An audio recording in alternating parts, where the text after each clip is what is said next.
A melhor versão é a Almeida Corrigida Fiel. Ela é inspirada por Deus. Você é doido? As baseadas no texto crítico é melhor e mais fácil. Você já viu esse tipo de discussão? No vídeo anterior eu tratei sobre a origem do texto recebido e do texto crítico.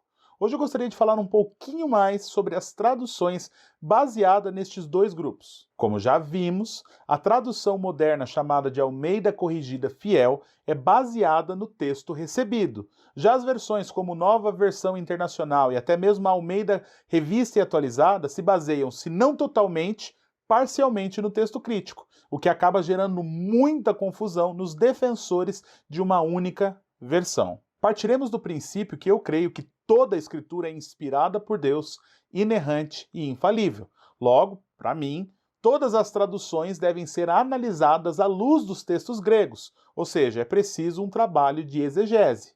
O quê? Exegese é a interpretação minuciosa de uma palavra ou texto. Ou seja, é preciso analisar a gramática, a história, o contexto e as possíveis interpretações daquele texto ou daquela palavra, para só então poder produzir juízo sobre o texto. Essa briga teológica gigantesca gira em torno da seguinte pergunta: teria Deus inspirado somente o texto grego, escrito nos originais, ou as traduções também são inspiradas? Bem, vamos começar afirmando que a tradução é um processo de interpretação.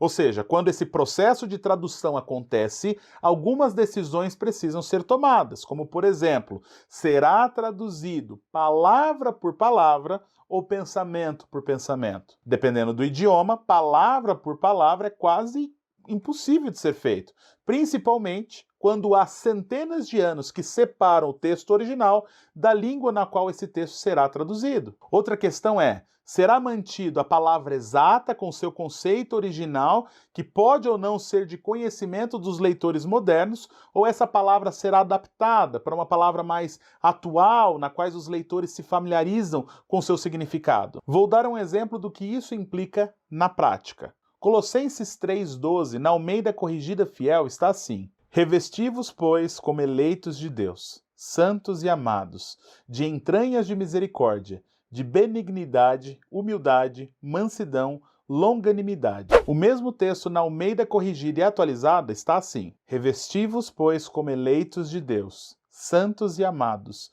de ternos afetos de misericórdia, de bondade, de humildade, de mansidão, de longanimidade. Já na NVI está assim: portanto, como povo escolhido de Deus, santo e amado, revistam-se de profunda compaixão, bondade, humildade, mansidão e paciência. Consegue notar a diferença?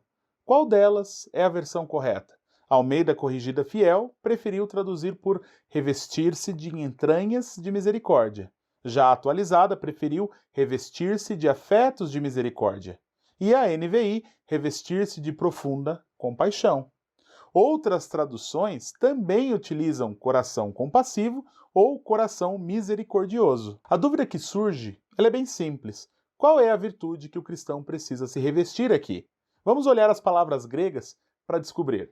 Este aqui é o minúsculo 1, foi utilizado no Novum Instrumentum Homini de Erasmo, isto é, o texto recebido, e contém as mesmas palavras gregas que estão no Novum Testamentum Gratiae, texto crítico de Nestlé Aland, ou seja, explanxina e eukthermo. Olhando para a primeira palavra grega, vemos que ela foi traduzida nas três versões por entranhas, afetos e profunda, sucessivamente.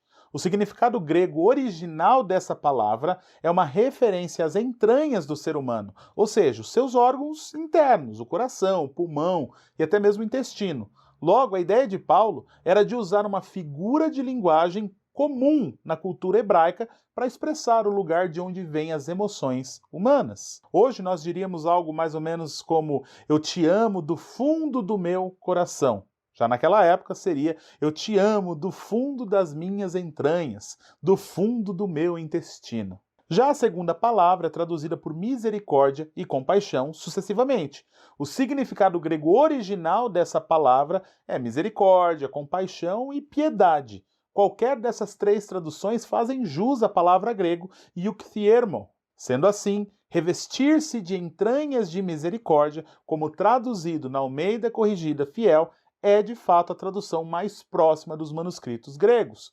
Contudo, é inquestionável o fato de que revestir-se de profunda compaixão é uma tradução mais atual e bem mais fácil de se compreender, não sendo necessário que o leitor seja um exegeta profissional, por exemplo. Os defensores mais ferrenhos do texto fiel dirão que a tradução literal é a única correta, enquanto que os defensores do texto crítico dirão que o que importa de fato é a compreensão correta do texto. Devemos compreender, no entanto, que tanto uma tradução quanto a outra não são feitas e analisadas por uma única pessoa.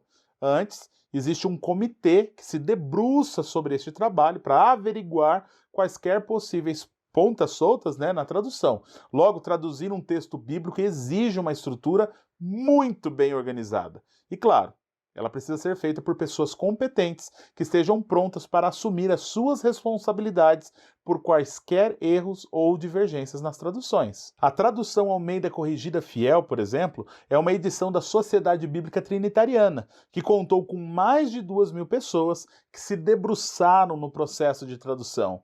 Eles se dizem ser fiéis aos textos receptos em relação ao Novo Testamento e fiéis aos manuscritos massoréticos em relação ao Antigo Testamento. Já a tradução Almeida Revista e Atualizada, ela é uma edição da Sociedade Bíblica do Brasil, que faz parte das Sociedades Bíblicas Unidas, uma aliança mundial que reúne 149 sociedades bíblicas, cujo objetivo é facilitar o processo de tradução, produção e distribuição das Escrituras Sagradas. Seu texto é baseado no Novo Testamentum Gratiae, de Nestlé Aland. Ah, Tiago, a tradução do Novo Mundo é um trabalho anônimo. Bem conveniente, não? Uma Bíblia cujo conteúdo vai de encontro com as heresias arianas e que apoia erros doutrinários de uma seita exclusivista que nega a Trindade e até mesmo a divindade de Cristo, que interpreta versículos isolados para apoiar os seus absurdos teológicos. Atribuir uma obra ao anonimato é realmente o melhor, não é mesmo? Quem seria o louco de assumir o tal feito? Mas, enfim, neste vídeo estou falando de traduções de verdade. Mas e aí, qual é a sua versão favorita? Escreva aqui nos comentários qual é a sua opção e assim nós poderemos analisar o que vocês pensam sobre este assunto.